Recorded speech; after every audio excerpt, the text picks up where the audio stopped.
बिस्मिल्लाहिर्रहमानिर्रहीम।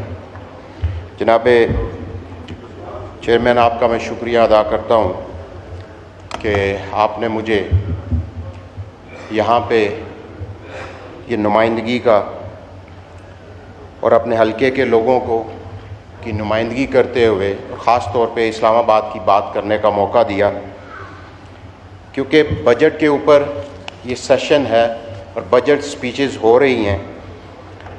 लेकिन इस ऐवान के अंदर जितने भी मुअज़्ज़िज़ अरकान जो वफाक की नुमाइंदगी करते हुए अपने अपने इलाके से अपने अवाम का वोट लेके इस ऐवान के अंदर आए, लेकिन बदकिस्मती के साथ जिस तरह पिछले 70 सालों से ये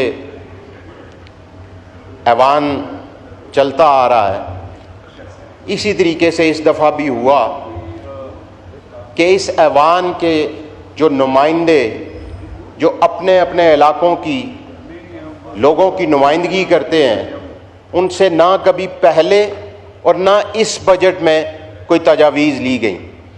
आज 3-4 दिनों से ऐवान के अंदर स्पीचेस हो रही हैं, लेकिन इन स्पीचेस के ऊपर मुझे नहीं लगता कि जो तजावीज़ लोग दे रहे हैं इसके ऊपर किसी एक के ऊपर भी यहाँ पे अमल दरामद हो सके। तो सबसे पहले तो जब भी बजट बने तो कम अज़ कम इन अवामी नुमाइंदों से भी पूछना चाहिए।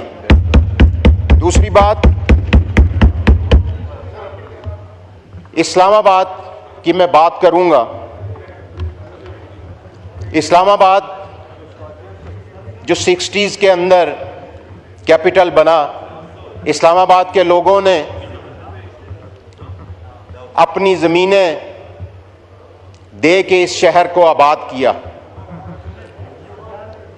यहाँ पे पूरे पाकिस्तान से लोग आए, वो बस रहे हैं यहाँ पे, लेकिन आज भी इस्लामाबाद के लोगों का अगर इस सेक्टोरल एरिया से आप बाहर चले जाएं, जनाब स्पीकर मैं हाउस इन ऑर्डर करें ज़रा। जनाब स्पीकर, जनाब स्पीकर,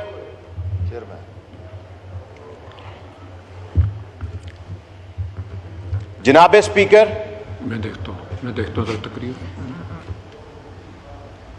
जनाब चेयरमैन, मैं आपकी तवज्जो चाहता हूँ जी, और थोड़ा सा हाउस इन ऑर्डर अगर हो जाए तो ये बेहतर होगा। सर, इस्लामाबाद के लोगों ने बड़ी कुर्बानी दी इस शहर को आबाद करने के लिए। इस शहर जब ये आबाद हुआ तो इस शहर के लोगों ने 100 रुपये कनाल भी अपनी ज़मीनें दी। आज इस शहर जिस ऐवान में हम बैठे हुए हैं, ये भी इसी शहर के लोगों की उन ज़मीनों के ऊपर बना हुआ है। लेकिन मैं ये कहना चाहूँगा कि वो मुतासरीन इस्लामाबाद जिनकी 60s के अंदर ज़मीनें एक्वायर हुई, जिनकी 80s के अंदर ज़मीनें एक्वायर्ड हुई, लेकिन आज भी वो लोग दर बदर की ठोकरें खा रहे हैं।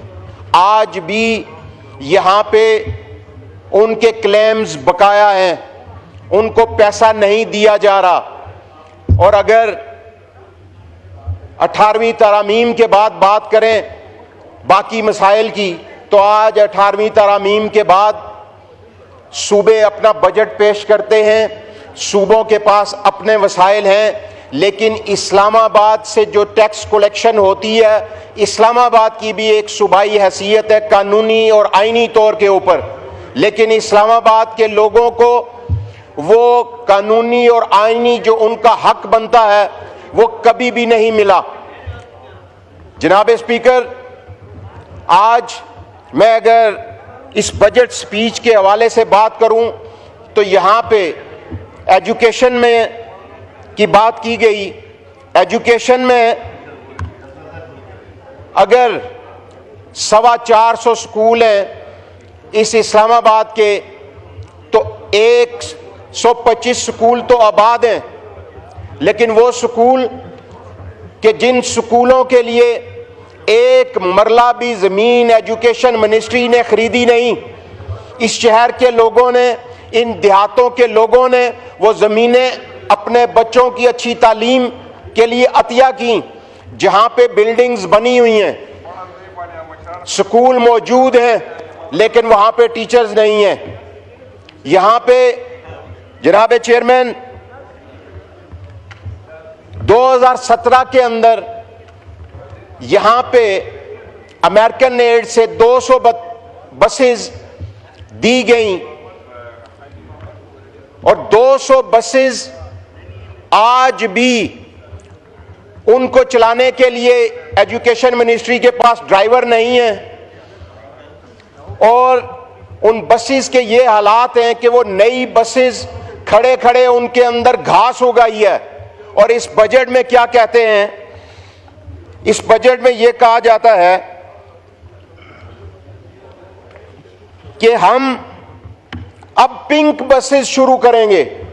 और यार, जो 200 बसेस खड़ी हैं उनके चलाने के लिए आपके पास ड्राइवर्स नहीं है, वो तो बच्चों को कोई सहूलत नहीं दे रही, तो आप नया एक टोपी ड्रामा लेके आ गए हैं कि हम पिंक बसेस चलाएंगे।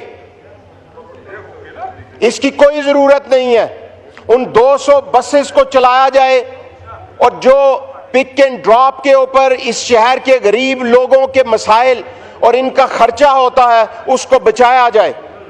और ये फजूल खर्चियां ये बंद होनी चाहिए। और वो 300 स्कूल जो इस सेक्टोरल एरिया से बाहर है, जो इस शहर के लोगों ने, इस इस्लामाबाद के लोगों ने अतिया करके अपनी जमीनें और उन बैकवर्ड इलाकों के अंदर ये स्कूल बनवाए, उन स्कूलों को आबाद करना चाहिए ताकि वो गरीब मजदूर जो आज मजबूर हैं अपने बच्चों को तालीम दिलवाने के लिए प्राइवेट स्कूलों के अंदर भेजने के लिए, वो वापस उन सरकारी स्कूलों को आबाद करें। आज वफाकी हुकूमत अगर इस 40 किलोमीटर रेडियस के अंदर अगर तालीम की बेहतर सहूलतें नहीं दे सकती तो मेरे ख्याल से फिर हमें इस ऐवान के अंदर और इस हुकूमत के अंदर रहने का कोई हक नहीं। वो इसलिए आज ये जो भी नया सेक्रेटरी आता है वो एक नई पॉलिसी लेके आ जाता है। मैं सिर्फ ये कहना चाहता हूं कि यहां पे ये भी कहा गया कि इन स्कूलों का इंफ्रास्ट्रक्चर को बेहतर बनाएंगे। अगर ये इस सेक्टोरल एरिया से और इस ऐवानों से, इस एसी वाले कमरों से जाके निकल के देखें तो इनको पता लगे कि ये सारे के सारे स्कूल बेहतर हैं। वहां अगर कमी है तो टीचर्स की, वहां अगर कमी है तो उन पढ़ने वाले बच्चों की। हमें उन बच्चों को, उन स्कूलों को आबाद करना है, उन बच्चों को तालीम देनी है। लेकिन यहां पे सिर्फ और सिर्फ करप्शन के लिए नए नए मंसूबे बनाए जाते हैं। पिछले दौर में भी एक मंसूबा ऐसा बनाया गया कि वहां पे जो 4 दीवारियां जिन स्कूलों की बेहतर थी उन्हीं को तोड़ के नया करना शुरू कर देते हैं। आज मैं सेहत के ऊपर अगर बात करूं जनाब चेयरमैन, तो इस्लामाबाद की 25 लाख की आबादी के लिए सिर्फ 2 हॉस्पिटल्स हैं और वो 2 हॉस्पिटल्स कश्मीर से लेके पेशावर तक के लोगों को अकोमोडेट करते हैं। यहां पे ये चाहिए था कि ये कायदे आजम जो पिम्स के अंदर कहा गया कि कायदे आजम टावर बनाया जाएगा, उस कायदे आजम टावर के बजाय इस शहर के मज़ाफात के अंदर, इन देहातों के अंदर कोई बड़े हॉस्पिटल्स बनाए जाते ताकि शहर के इन 2 हॉस्पिटल्स के ऊपर लोड कम होता। मेरे जनाब चेयरमैन, पिछले दौर के अंदर जो हॉस्पिटल्स बने, जो रूरल हेल्थ सेंटर्स बने, वो 1 साल गुजरने के बावजूद आज भी गैर आबाद पड़े हुए हैं। वो इसलिए कि वहां पे इंफ्रास्ट्रक्चर तो बेहतर हो गया, लेकिन उस इंफ्रास्ट्रक्चर को, लोगों को सहूलतें देने के लिए ना वहां पे डॉक्टर्स हैं, ना वहां पे एम्बुलेंसेस हैं, ना वहां पे कोई दवाइयों का सिस्टम है। मेरे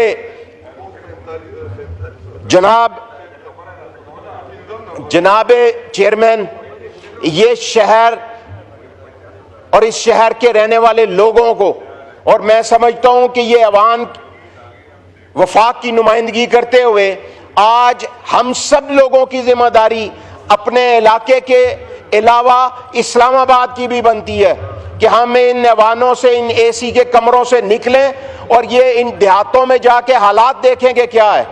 आज सबसे बड़ा इसके बाद मसला जो है इस्लामाबाद का, वो पानी का मसला है। आज जिस तरीके से पाकिस्तान के दूसरे सबसे बड़े शहर कराची के अंदर पानी का इशू है, आने वाले दिनों में इस्लामाबाद में भी ये पानी का इशू बन रहा है। लेकिन 60s के अंदर, 70s के अंदर 2 डैम बनाए गए। यहां पे पानी आता है खानपुर डैम से या सिमली डैम से।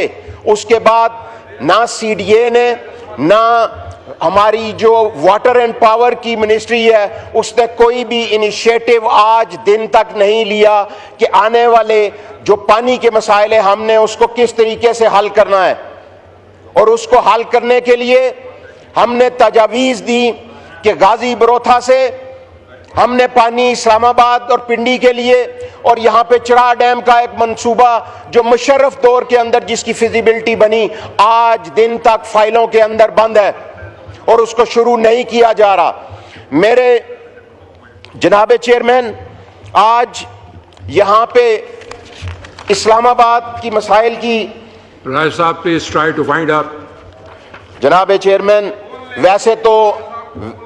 वैसे तो इस्लामाबाद में इस ऐवान के हर बंदा इस्लामाबाद, क्योंकि ये हम लोग तो वफाक के हैं, ये वफाक के नुमाइंदे, हम सबको बात करनी चाहिए। लेकिन मैं ये आज इस शहर का एक और जो बड़ा मसला जो इस बजट के अंदर और भी दोस्तों ने बयान किया, वो मसला ये है कि ये शहर बेसिकली यहाँ पे जो बिजनेस है वो ज्यादा बिजनेस रियल एस्टेट से रिलेटेड है। लेकिन एक तो वो लोग जिन्होंने इस इस्लामाबाद को आबाद किया, कल अगर सीडीए या हाउसिंग मिनिस्ट्री आज भी उनसे उनकी जमीनें ले रहे हैं, उनके आबाओ अजदाद की वो जमीनें जो 40-40 साल से एक्वायर्ड हुई हुई, उनको पैसे नहीं मिले। लेकिन आज अगर ये गवर्नमेंट या गवर्नमेंट के इदारे उनके आबाओ अजदाद की जमीन से भी उनसे गेन टैक्स वसूल करेंगे तो मेरे ख्याल में ये ज्यादती है। आज वो 5 मरले का मुलाजिम जो इस असम्बली के अंदर भी हैं क्लास 4 के, वो अगर इस शहर के अंदर अपना घर बनाना चाहते हैं या कोई अपना पुराना घर बेचना चाहते हैं जो उसके बाप का था या उसको अपने आबाओ अजदाद से मिला है, तो वो उसको बेचने जाएगा तो इतनी उसकी कीमत नहीं होगी जितना उसको गेन टैक्स देना पड़ेगा। जनाब स्पीकर, आज अगर हम देखें तो दुबई के अंदर क्या है कि सारी दुनिया के लोग वहां पे इन्वेस्टमेंट कर रहे हैं और रियल एस्टेट में कर रहे हैं। ओ भाई, अगर हमारी इंडस्ट्री नहीं चल रही, हमारे मुल्क में आप ज़राअत को कुछ नहीं दे सकते, तो ये रियल एस्टेट के इस बिजनेस को प्रमोट करो ताकि लोगों का जो एक रोजगार है और जो एक कंस्ट्रक्शन इंडस्ट्री इसके साथ रिलेटेड, जिसके अंदर 100 से जायद इंडस्ट्रीज काम कर रही होती हैं, ताकि लोगों को मजदूरी मिल सके, लोगों के मसाइल हल हो सकें और ये बिजनेस को ग्रो करें। लोगों के लिए हमें मुश्किलात पैदा करने से बेहतर है कि हम लोगों को सहूलतें दें। लेकिन बदकिस्मती से यहां पे हमेशा जब भी बजट बना, जिस भी गवर्नमेंट में बना, ना अवामी नुमाइंदों से कभी पूछा गया, ना उन जो ग्रास रूट लेवल से सियासत करते हुए इन ऐवानों में पहुंचते हैं उनसे कभी मशवरा नहीं लिया गया। और बजट वो बनाते हैं जिन्होंने अपनी पूरी जिंदगी में कभी किसी आम बंदे के साथ हाथ तक नहीं मिलाया हुआ होता, जिनको पता नहीं है कि इस पाकिस्तान की गली मोहल्ले के रहने वाले लोगों को मसाइल क्या है, कि उनको किन किन मुश्किलात का सामना है। और हमें इस ऐवान को एक हमेशा पिछले 70 सालों से एक रबर स्टैम्प की तरह चलाया जाता है, जो मेरे ख्याल में सरासर ज्यादती है। और मैं ये कहना चाहूंगा कि इस ऐवान कि हर नुमाइंदे को जो अपने इलाके की और इस पाकिस्तान की आवाम की नुमाइंदगी करते हुए इस ऐवान तक पहुंचते हैं, उन सबको बिला खौफ, बिला किसी लीडरशिप की टीसी करने के बजाय हम सब लोगों को आवाज उठानी चाहिए। साहब शुक्रिया, थैंक यू, प्लीज आपका टाइम जनाब काफी हो चेयरमैन, गया है। सिर्फ मुझे 2 मिनट और दे दें। 2 हम मिनट सब लंबा लोगों हो को जाता इसके ऊपर काम, आवाज please try to उठानी wind it up। चाहिए।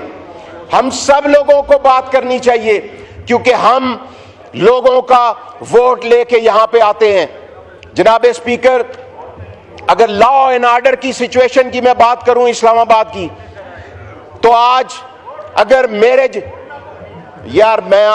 मैं बहुत अच्छे तरीके से भाई, मैं आपको भी जानता हूं, ये सारे मेरे भाई बैठे हैं, मेरे कोलीग बैठे हुए हैं, आप अभी नए आए हैं।